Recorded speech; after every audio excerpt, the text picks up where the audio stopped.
Welcome to Reformed Thinking. Hello. This is the deep dive that takes complicated theological and historical texts, puts them under scholarly investigation, and pulls out the vital insights that matter for you. Today we are getting into the book of Psalms.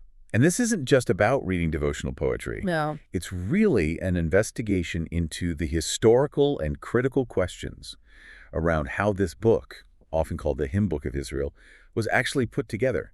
It's an editorial puzzle, really, that took centuries to make. We're working today using the detailed framework of critical scholarship, especially the insights from sources like the Schaff-Herzog Encyclopedia.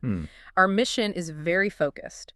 We want to unpack the hard evidence about the Psalter's assembly, dissect the different voices it contains, the individual, the collective, the zealous, and figure out what those compilation choices tell us about the core theological purpose of the collection. We're offering you the detailed, comprehensive analysis you need to be well-informed about the critical scholarship concerning the Psalms. All right, let's start at the very beginning with the identity of the collection itself. We call it Psalms in English, but the titles used across different traditions, Hebrew and Greek, they already suggest a kind of subtle tension about what its genre really is. They absolutely do. The most common Hebrew title for the whole collection is Tehillim. Tehillim. And that means songs of praise. But that name, tells us more about the function of the book, what it was used for in public worship, than it does about its total content. Right. If you just expected praise songs, you'd be in for a surprise. A huge surprise. Yeah. You'd find a very large portion is actually devoted to lament, petition, and confession of sin. Which is why the source points out there's another Hebrew title, Tephillim. Yes, exactly. Tephillim means prayers. You can actually find this title at the end of Psalm 72, marking a break in an early collection. And critically, this word prayers fits the majority of the subject matter much better, especially all those laments and petitions for deliverance that make up the central core of the Psalter. So this tension between praise songs and prayers tells us that even the ancient editors knew they were dealing with a mixed genre. They did. They recognized it from the start. Now, connecting that tension back to the name we use, psalm. That comes from a third key Hebrew term, mizmor. Mizmor is a big one because it locks the poetry into its ritual context. It shows up in the titles, the superscriptions, of 57 separate psalms. And the root of the word itself is about music, right? It is. It means to pluck or to trim, specifically in relation to plucking the strings of an instrument, and by extension to sing or play. This is the term the Greek Septuagint translators rendered as psalmos. What's key is that in the Old Testament, mizmor is only used for religious poems, not just any old song. Correct. It signifies a sacred poem that was intended for musical accompaniment. So when the Greek translators used the term for the whole collection, they called it psalterion, which was the name of the stringed instrument itself, the harp or lyre. A case of metonymy, where the instrument stands for the songs. So for the earliest Greek readers, the collection's essential connection to formal, sacred musical worship was its defining feature, no matter if the poem was a happy praise song or a personal prayer of distress. Shifting from the names to the physical structure, the Hebrew Psalter we study today contains 150 psalms, and it's divided into 5 distinct books, books 1 through 5. And this five-fold structure is artificial and pretty late, which I know we'll get into when we cover the history of the compilation. We will. But structurally, it's defined by the doxologies. Each of those 5 books ends in a formal doxology, a little burst of blessing and praise to God. With Psalm 150 acting as the grand final doxology for the entire collection. That's right. This five-fold structure mirroring the Torah is a huge editorial signal. But before we get into that, we have to talk about the difference in numbering, which has caused so many headaches for students reading ancient commentaries or the Septuagint. Oh, it creates a lot of confusion, Yeah. especially since the Septuagint, the ancient Greek translation, has some significant variations. What are they? First, the Septuagint contains 151 psalms, though that last one is recognized as a late composite edition that's drawn from historical narratives like 1 Samuel. And second, and this is the bigger issue, the numbering diverges almost right away. It does. The Septuagint combines Hebrew Psalms 9 and 10 into a single unit, and then later on it also combines 114 and 115 into one psalm. So they start running behind the Hebrew numbering pretty quickly. They do, creating a bit of a deficit. But then to make it even more complicated, they divide 2 other Hebrew psalms. They split Psalm 116 into 2 separate psalms, and they do the same with Psalm 147. So the end result is that the Septuagint numbering often lags by 1 or 2 psalms compared to the Masoretic or Hebrew text in the middle sections of the Psalter. Yeah. A listener looking at a commentary on the Greek tradition for, say, Psalm 50 might actually be reading about what the Hebrew text calls Psalm 51. You just have to know which tradition your source is using. The sheer variety of content, the history, the lament, the thanksgiving, the instruction, it must have made the job of the ancient cataloger just about impossible. How do scholars today even manage to classify such fluid, shifting material? It is extremely challenging because the classification systems, they often overlap. The source material notes that many psalms shift their characteristics right in the middle, moving from deep distress to glorious praise in just a few verses. Psalm 22 is the classic example of that. It is. It starts with that famous lament, my God, why have you forsaken me? And yet, by the final verses, it has become this soaring hymn of thanksgiving and confidence in God's future reign. So how do they approach it? What are the categories? Scholars classify them in 3 main ways. First, from a material standpoint, which is the most common, we look for hymns, which are songs of praise, typically celebrating God's action in creation or history. Okay. Then there are prayers, which cover most of the laments and petitions, often with a turn to thanksgiving. And finally, didactic psalms, focusing on moral instruction or theological concepts, like Psalm 1 or 73. Those didactic psalms often feel less like a song and more like philosophical reflection, dealing with that fundamental struggle of the righteous man against the prosperity of the wicked. Absolutely. The second way is by thematic varieties, classifying them based on whether the main subject is the individual or the nation, or by the conception of God that dominates the poem, God as creator, as savior, or as the guide of the law. In the third. And third, we have formal categories, identifying them as liturgical pieces for a service, dithyrambic poems, which are full of wild, enthusiastic, emotion-epic narratives like Psalms 78 or 105, or just simple moralistic and religious philosophical poetry. That incredible breadth, from a highly stylized epic to a simple ethical meditation, it really confirms that the collection was built over a very long and diverse history of writing and adaptation. That distinction between epic history, philosophical poetry, and liturgical song, that leads us right into the heart of the compilation's purpose. Was the Psalter intended as a unified hymnal from the start, or was it a general anthology of Israelite religious expression that was only later adapted for worship?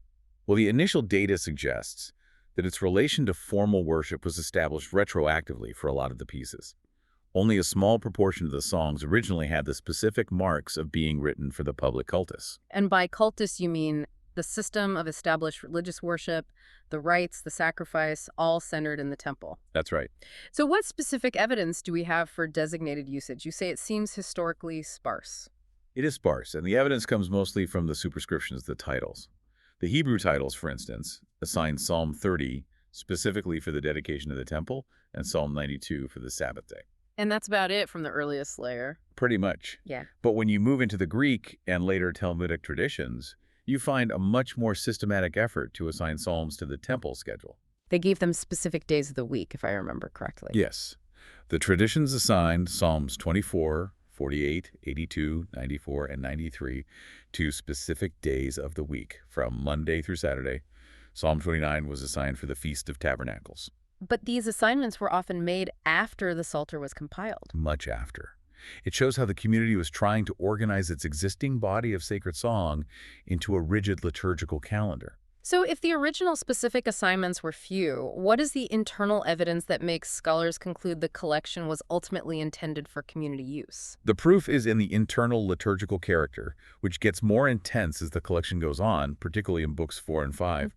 This includes the Hallelujah Psalms, which are clearly community responses. And the psalms that are structured for back-and-forth singing. Yes, those structured for antiphonal singing or requiring a choral response from the gathered people. Like the calls to give thanks to Yahweh, for he is good, and then the whole congregation responds, for his steadfast love endures forever. Exactly that. We see this structure referenced historically in 1 Chronicles and Psalm 106, showing that public confession and community participation were integral to how these songs were used. So the decisive conclusion from the scholarship is this.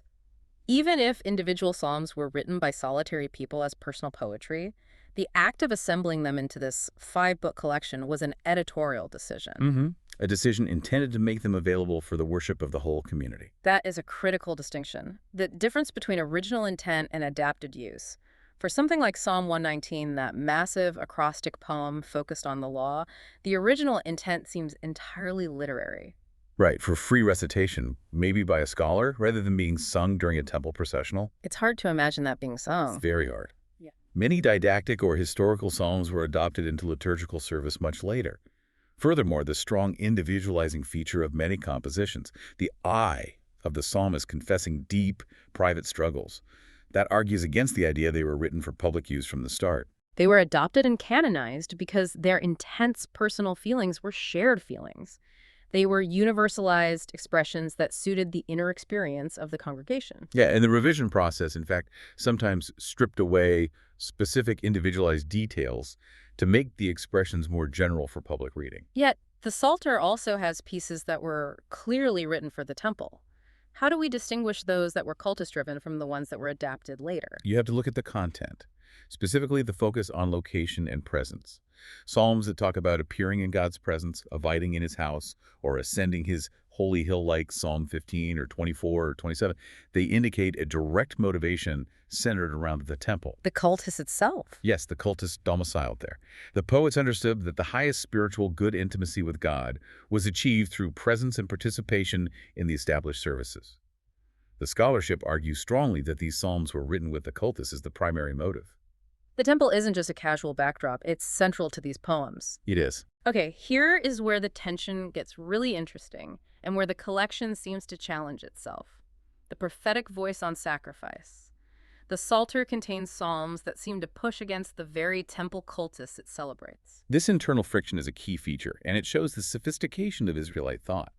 Psalms 40, 50, and 51, for example. They echo the declaration of the pre-exilic prophets like Samuel and Hosea, encapsulated in that famous line, "Obedience is better than sacrifice." They recognize that ethical conduct, sincere repentance, and a true intent to worship God are worth more than the external, sometimes meaningless performance of ritual. Right. So if the Psalter was meant to be the hymn book for temple worship, how did the later post-exilic community, which was deeply devoted to the sacrificial system, manage to include material that questioned it? This is a perfect window into the editorial challenge.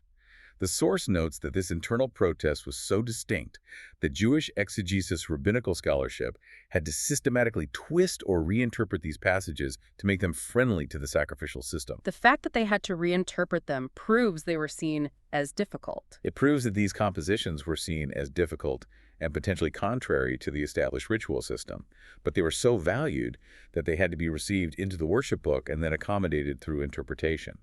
So what does critical scholarship suggest is the true meaning of that prophetic protest within the Psalms, especially for the average worshiper? The sentiment means that the exact performance at a prescribed time is secondary to the condition of the heart. The value of sacrifice is relativized, it's subordinated to ethics. Take Psalm 51. A perfect example. It's composed when the author is crushed by guilt. The psalmist says, "The sacrifices of God are a broken spirit, a broken and contrite heart. O God, you will not despise." This moves the focus entirely inward. And we have to connect that back to the historical context. When was this internal sacrifice sufficient? It was sufficient when external sacrifice was impossible. The source points out that Psalm 51 acknowledges the historical context of the exile, or possibly later the Syrian persecution, when the temple cultus was suspended. Right. During those times, God was satisfied with internal repentance and the fulfillment of the law's ethical requirements. And the psalmist's hope, expressed in verses 18-19, is that after God renews their heart and favors Zion, then God will delight in burnt offerings.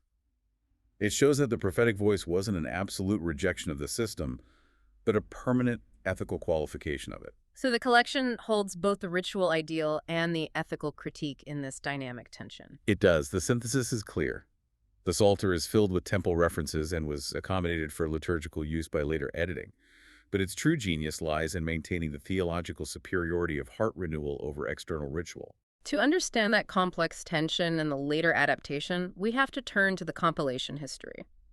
We mentioned the division into 5 books. The critique suggests this structure is artificial and late. What evidence points to this being an editorial decision rather than an original design?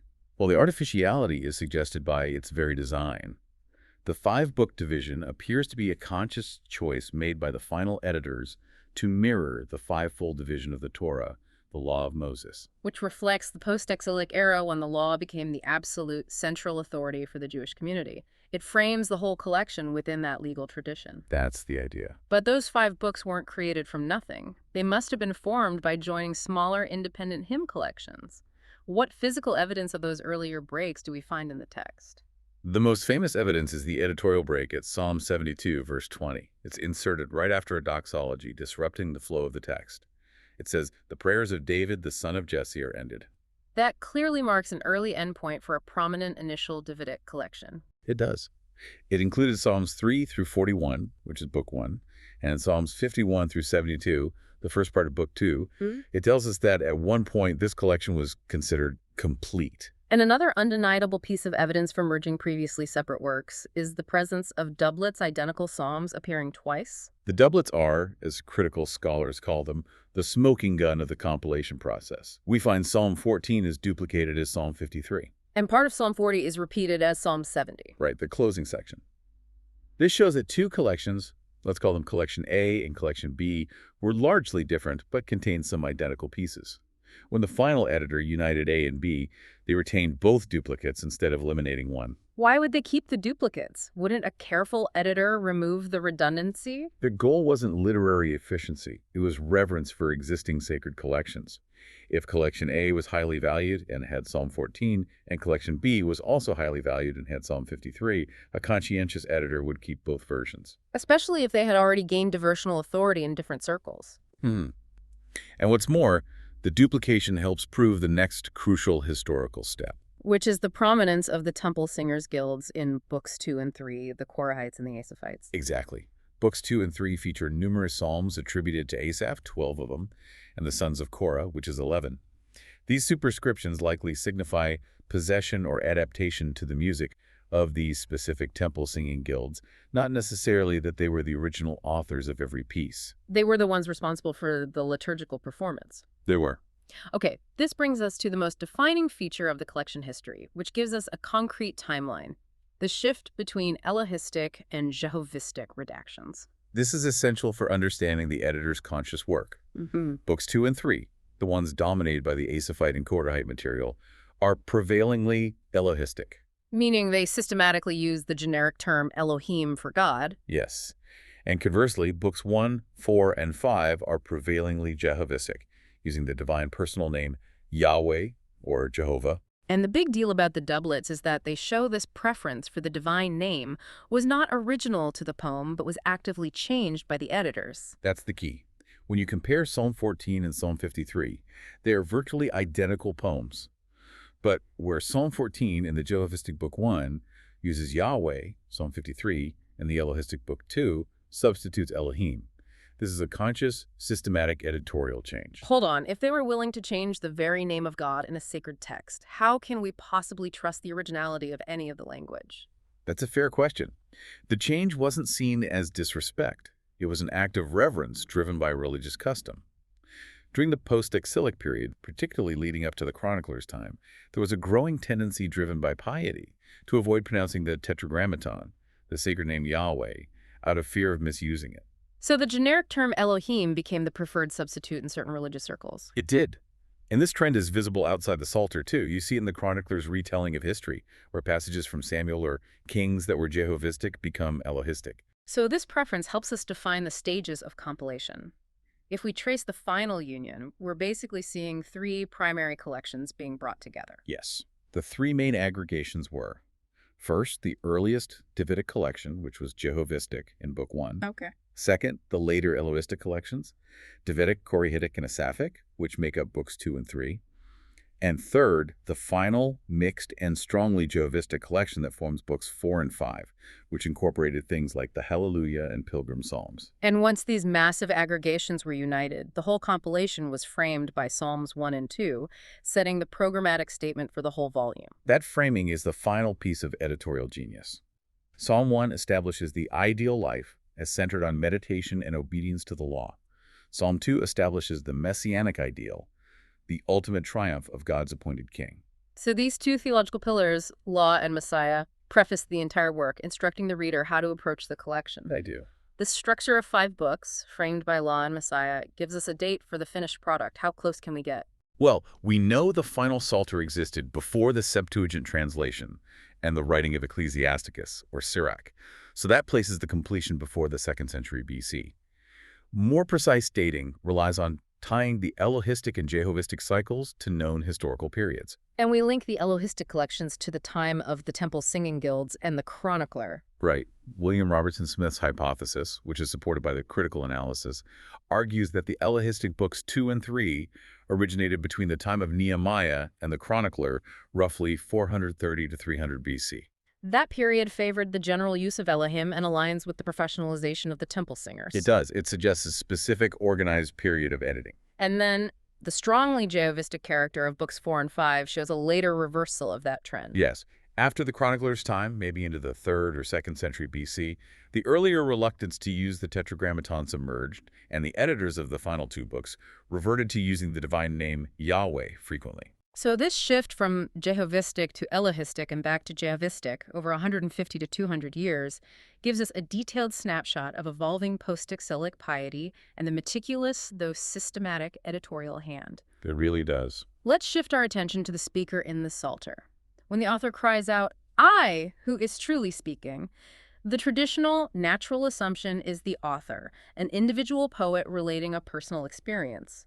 But critical scholarship introduced a competing, very powerful idea, the collective voice. The debate began a long time ago, even in the 5th century, with figures like Theodore of Mopsuestia suggesting that David was expressing the soul of the people, but it gained real traction with 19th century scholars like Olshausen and particularly Smend. And Smend argued for the collective view almost without exception, didn't he? Smend's position was quite radical. He argued that the I is the personified community, and that only under direct, explicit proof should a psalm be considered the expression of an individual.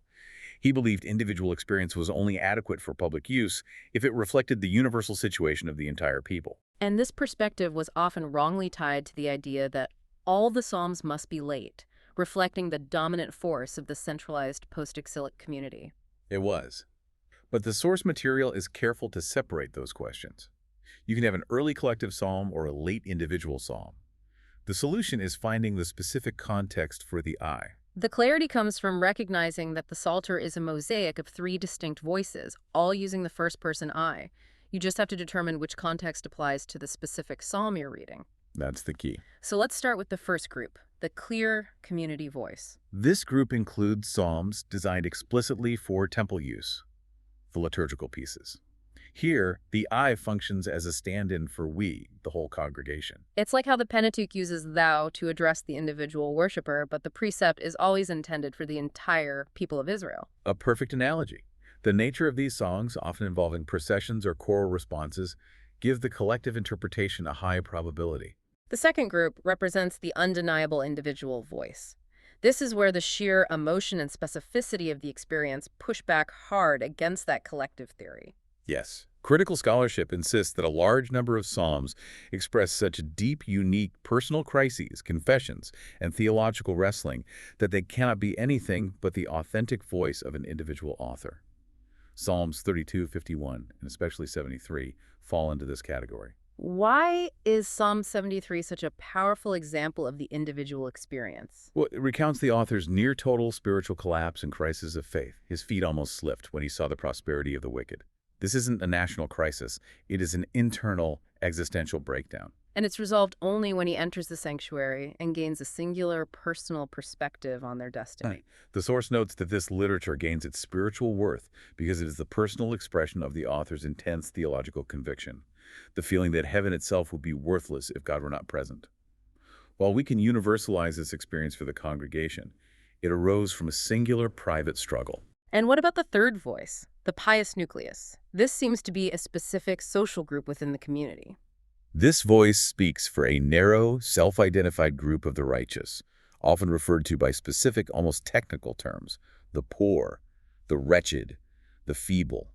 And they're defined by their opposition to the godless and worldly elements within Israel itself. I often hear that these terms, the poor or the needy, just refer to the entire downtrodden nation after the exile. While that's possible in some contexts, the opposition is clearly internal in Psalms like 16 and 22. These psalms arose within a smaller, dedicated circle of the upright who were zealous for the law and who expected God's imminent judgment against their wicked counterparts in Jerusalem. This group foreshadows the Hasidim, or the pious ones, who arose in the post-exilic era and who later developed into the Pharisees. That's the line of thinking. Their voice is characterized by a zealous adherence to the law and a strong separation from the perceived moral compromises of the rest of society. Their I is the representative voice of this dedicated righteous remnant. So, understanding the Psalter requires listening for those shifts. From the universal we of the temple, to the agonizing I of the solitary worshiper, to the zealous I of the pious minority. You have to listen for all three. Let's confront the authorship question. The entire tradition links the Psalter to King David. How reliable are the 73 psalms attributed to him, or the few attributed to Moses, Solomon, Asaph, or the Korahites? While tradition is powerful, the critical view finds the historical reliability of these titles to be highly suspect.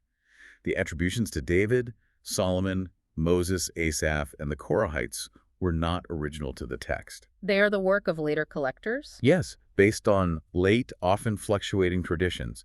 They hold only the value of an early scholarly supposition. What concrete evidence do we have that the tradition was unreliable, even back in antiquity? First, we see contradictory evidence in the ancient versions themselves. For example, the Septuagint attributes Psalms to David that the Hebrew Masoretic text does not, and vice versa. That lack of uniformity shows the tradition was still fluid and unsure. It was. And second, and more definitive, is the internal evidence that contradicts Davidic authorship. Give us the most striking examples of contradiction. The conditions described in many Davidic psalms simply point away from the 10th century BC. Psalms 5.7 and 69.9 presuppose the existence of the temple, which David only made preparations for. Solomon built it.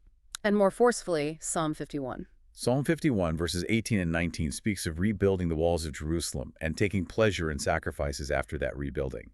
That presupposes the destruction and the exile, placing its final form centuries after David's death. So, if the titles are unreliable for authorship, how did David become the figurehead for the entire collection? The explanation is the concept of corporate attribution. The title of David often reflects possession or an entire collection named after him, rather than composition. David was universally celebrated as the sweet psalmist of Israel and the great organizer of temple worship. So it was natural that a massive collection of hymns would be collectively linked to his name during the compilation process. Entirely natural. The titles, in many instances, are an index of possession, not provenance. This critical assessment shifts the entire modern debate. It's no longer about tallying how many psalms were pre-exilic, but whether there are any pre-exilic psalms at all. That's the question now. Given the intense compilation and editing, is it possible that every single psalm was composed after the exile? While some radical theories have proposed this, the overall scholarly conclusion is that it's highly improbable. We know that sacred song existed in early Israel. Amos 5.23 and Psalm 137 confirm that Yahweh songs with stringed accompaniment were central to official worship in both kingdoms during the early prophetic days. So given David's strong tradition as a hymnist and the prominence of song in the First Temple, it strains credibility to suggest no psalm survived the 6th century destruction. It does. If they survived, however, they were certainly worked over and edited to fit the needs of the post-exilic community. So if we look beyond the titles, what is the strongest internal evidence for early dating? We have several lines of evidence. First, the royal psalms, like Psalms 20 and 21. These pieces, which glorify the historic king of Israel, they make the most sense when referring to the historic kingdom before 105 BC, prior to the later politically complex Hasmonean monarchy. Their tone speaks of an established dynastic kingship. It does. Second, the prophetic protest psalms we talked about, like 40, 50, and 51. While they could function later, their questioning of the worth of sacrifice fits seamlessly with the pre-exilic prophetic movement, when figures like Isaiah and Jeremiah were active. And the third line of evidence relates to the poetry itself, the primitive tone of certain pieces. Yes, look at Psalm 29. It has this majestic, almost mythological coloring, describing God's voice as power over the waters and the forests, almost portraying God as a storm deity. This poetic strength, along with the mythological picture of the sun in Psalm 19, suggests a primitive conception, a freshness and vigor that is difficult to ascribe to the sophisticated, often legalistic environment of the late post-exilic period. It feels older. It feels older. Let's return to David himself. What do we know about his religious character that makes his tradition as a psalmist so plausible, even if the attributions are often late. Well, David was unequivocally a poet and a master of the lyre. We have his masterful elegy for Saul and Jonathan in 2 Samuel 1 as proof.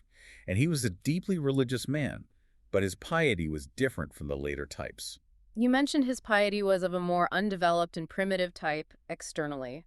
What does that mean in practical terms? It means it was highly personal, intense, and spontaneous, but not yet defined by the strict legalism, what scholars call nomism, that characterized the post-exilic period. For example, his actions, like assuming he must serve other gods when living in a heathen land, or his raw reaction to the death of his child. Yes, those show a direct, passionate connection to God that operates outside the detailed, codified legal system that would later dominate Jewish life. But he was zealous in worship. Very much so. His preparations for the temple and his zealous participation in the ark's removal show he was willing to go to extremes in his devotion. Therefore, all critical probabilities support the idea that David contributed significantly to the genesis of Israel's sacred song. And by testing poems against the known style of that 2 Samuel elegy, the source material suggests that poems like Psalms 3, 4, 8, 18a, 24, and 29 may reasonably contain a Davidic nucleus, even if they were edited later. That's a fair assessment. Now, for the lower limit, the possibility of Maccabean psalms. This would place composition as late as the 2nd or even 1st century BC. This is a crucial point for the canonical status of the book. The possibility was admitted even by early church fathers and by Calvin. The main difficulty isn't that literature was being written that late. We have Daniel and Ecclesiasticus as examples, but how these late compositions could have gained entry into the canon, which the chronicler around 300 BC seems to imply was largely closed. And yet, scholars like Dumm argued for extremely late dating, suggesting Psalms were written as late as 70 BC, with some being Sadducean and others Pharisaic. Dumm's theory really pushed the boundaries. However, the critical consensus generally rejects this extreme late dating based on a very specific comparative analysis. The key differentiation comes from comparing the canonical Psalter to the Psalms of Solomon, which were definitely written around 70 BC. And detail the conflicts of the Hasmonean period. Right. So if the canonical songs were written in that same time frame, shouldn't they sound the same? Logically, yes, but they do not. The Psalms of Solomon possess a clear, contemporary, critical historical ring. They specifically condemn the characteristic sins of the Hasmonean dynasty. Incest, the pollution of holy things, general seduction, wickedness. They hail Pompey's conquest as divine judgment against this corruption. And the canonical songs that Dumm selected as Pharisaic answers, Psalms 9, 10, 14, and so on, they just lack this damning, specific, accusatory historical detail. They speak of general wickedness and oppression, but they don't single out the royal house or the priesthood for clear contemporary corruption like the Psalms of Solomon do. That's the essential conclusion. The canonical Psalter retains a timeless quality, ensuring its continued relevance beyond a specific political contest, a feature the very late Maccabean poems do not share. Since we've established that the Psalter is a collection spanning centuries, compiled from different circles, individual, community, pre-exilic, post-exilic, it's impossible to construct a single, unified, strict theology for the entire book. The theology is a dynamic reflection of all the religious presentations found in the Old Testament. We see a spectrum of thought on the nature of God, ranging from the early view of God as a localized war deity or a storm god, which you see in Psalms 18 and 29, to the later, more philosophical conception of God as an eternal, omnipresent being whose spirit fills creation, as in Psalms 90 and 139. That coexistence of concepts is vital to grasp. It is. And when we look at the ideal of piety, the book presents 3 coexisting, sometimes competing, focuses for the righteous life. The first, and arguably most prominent because of its placement, is law-centered piety. Psalm 1, which acts as the programmatic statement for the whole collection, establishes the ideal. True piety consists in deep meditation on the law, day and night. This reflects the ideal of the learned scholar and the post-exilic Jewish focus on nomism, the life lived meticulously according to the legal code. Psalm 119 expands this concept tremendously.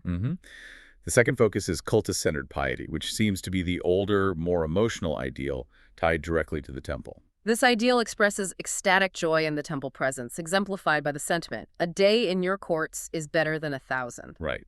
Here, the highest good is achieved through participation in temple services, the physical nearness to God, and the experience of ritual closeness. And the third, the simpler ethical-centered ideal. This is the simple course of religious and ethical conduct, focusing on basic morality and purity, like the requirements listed in Psalm 24.4, focusing on pure hands and a clean heart.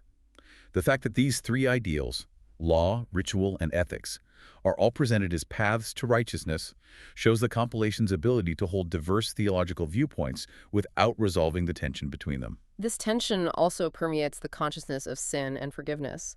Some psalms seem almost superficial in their understanding of sin. They do. Some express strong confidence in personal integrity, like Psalm 26.11, seeking salvation through mere rectitude. Others focus on sin primarily from the standpoint of ceremonial piety, worrying only about sins of ignorance or pride that might pollute the worshiper. But the collection reserves its real spiritual intensity for the deep consciousness of sin. This is the crucial counterpoint and the source of the Psalter's power. In Psalms 32 and 51, these compositions reveal a consciousness of sin felt in the inmost being, a sense of guilt and alienation that goes beyond a mere external act. Here, sin is treated as a profound internal breakage, independent of sacrifice or priestly ritual. And it is here, in Psalm 51, that we find the condition for forgiveness that resonates so strongly with Reformed theological tradition. Absolutely. In Psalm 51, the forgiveness of sin is explicitly correlated not with the outward act of offering a bull or goat, but with the renewal of heart. The requirement is for a new, clean heart and a restored spirit. And this gets right to the heart of what the prophets and later the Reformation would say. Regeneration, the renewal of the heart, is the main thing. The outward performance of the cultus is secondary to the inward work of God in the conscience. Finally, let's look at how the Psalter portrays the future, its eschatology and messianic hope. Does that also evolve? It evolves markedly. The earliest focus is a simple glorification of the historic king of Israel. The hope for victory over foes in the immediate context of the kingdom, like in Psalm 2 and 110. This is an earthbound political expectation. But as worldly expectations diminished, particularly after the exile and under foreign domination, the hope became transcendental. The expectations assumed eternal proportions. They shifted from a simple triumph over local foes to the hope for world judgment by Yahweh, the establishment of his eternal kingdom, and the restoration of justice across the cosmos. You see this transition in Psalms like 97 and 82. The collection progresses from the historical king to the cosmic king. And this internal progression is yet another reason why the canonical Psalter is distinct from the later Psalms of Solomon, whose messianic hope remained tied to the specific political defeat of contemporary enemies.